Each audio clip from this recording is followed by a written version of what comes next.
সরেজমিনে বিমানবন্দরে যেখানে তিনি অবতরণ করবেন সেই জায়গা থেকে কিভাবে কোথায় বসবেন এবং গাড়িতে উঠবেন এবং সমস্ত রাস্তা যে দিক দিয়ে উনি এবার কেয়ার হসপিটালে যাবেন, ওখান থেকে বাসায় আসবেন এবং অন্যান্য অনুষ্ঠান আমরা যেটা করতে চাচ্ছি সেটা সময় মতো আপনাদেরকে জানাবো। সেগুলো সরেজমিনে আমরা একটু পরিদর্শন করে এবং সংশ্লিষ্ট সকল কর্তৃপক্ষের সাথে একটু সমন্বয় করতে গিয়েছিলাম। আর নিরাপত্তার বিষয়টি আলাদাভাবে সরকারের সংশ্লিষ্ট মহলের সাথে সব বিভাগীয় প্রধানদের সাথে আমাদের নিরাপত্তা টিমের যিনি প্রধান এবং অন্যান্য সদস্য আছেন তারা সমন্বয় করছেন বেশ কয়েকদিন থেকে। সরকারের পক্ষ থেকে আমরা বেশ সহযোগিতা পাচ্ছি এবং আমরা সারা দেশের আমাদের সমস্ত জেলা পর্যায়ে, উপজেলা পর্যায়ে, ইউনিয়ন পর্যায়ে পর্যন্ত আমাদের সকল সংগঠনের, বিএনপি সহ সকল অঙ্গ সংগঠনের সকল নেতা কর্মীকে আমরা ইনস্ট্রাকশন দিচ্ছি কিভাবে তারা 24 তারিখের রাতের মধ্যে অথবা 25 তারিখের সকালের মধ্যে তারা আমাদের প্রিয় নেতাকে স্বাগত জানাতে ঢাকায় আসবেন। এর মধ্যে সারা দেশের সমস্ত জনগণের মধ্যে ব্যাপক উৎসাহ উদ্দীপনা আছে।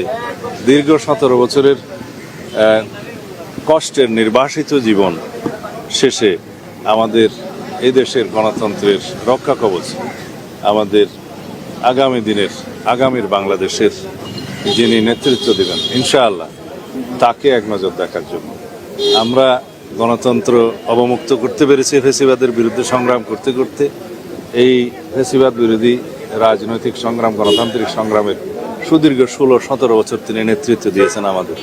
তো সুতরাং আমরা চাই যেন তার এই ঐতিহাসিক প্রত্যাবর্তন যেন বিগত 55 বছরের ইতিহাসে যেভাবে যা কিছু দৃষ্টান্ত হয়েছে তাকে ছাড়িয়ে যায় এবং আগামী 55 বছরের ইতিহাসেও যেন সেরকম কোনো ঐতিহাসিক ঘটনা না হয়, সেরকম একটা আমরা স্মরণীয় করে রাখার জন্যই আমাদের সমস্ত আয়োজন হচ্ছে। আশা করি সারা দেশের মানুষের জন্য অপেক্ষা করছে। আপনাদের সকলের সহযোগিতা প্রয়োজন।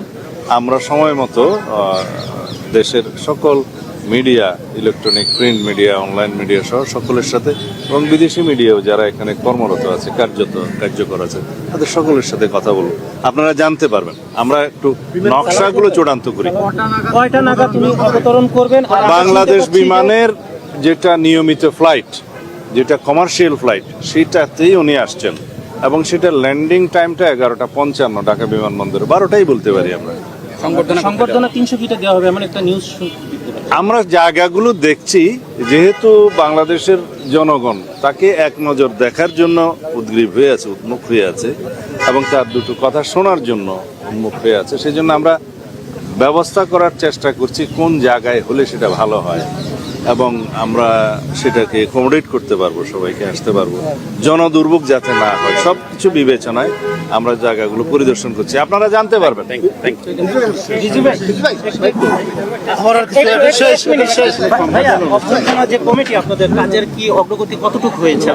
অনেক দূর অগ্রগতি হয়েছে। আমরা জাতীয় স্থায়ী কমিটির সদস্য জনাব সালাউদ্দিন আহমেদ তার নেতৃত্বে এটা বাস্তবায়নের জন্য আমরা যতদূর আমাদের এই পর্যন্ত এগোনো দরকার, আজকে কয় তারিখ, আজকে 18 তারিখ পর্যন্ত এগোনো দরকার, আমরা ততটুকু এগিয়েছি। আমাদের অন্তর্ভুক্ত যারা সদস্যরা রয়েছেন তাদেরকে বিভিন্নভাবে দায়িত্ব দেওয়া হচ্ছে, সারা দেশে যোগাযোগ করানো হচ্ছে এবং তারা যোগাযোগ করছেন যাতে একটা, যেটা সালাউদ্দিন সাহেব বললেন যে এটা সমাবেশ যেটা হবে, সমাবেশ বলতে যে মানুষের যে উপস্থিতি যেটা হবে, এটা হবে ঐতিহাসিক নিঃসন্দেহে। সেই মানে ইতিহাসের স্মরণীয় জনসমাগম নিশ্চিত করার জন্য আমাদের এই কমিটির নেতৃবৃন্দরা দিনরাত তারা পরিশ্রম করছেন এবং কাজ করে যাচ্ছেন।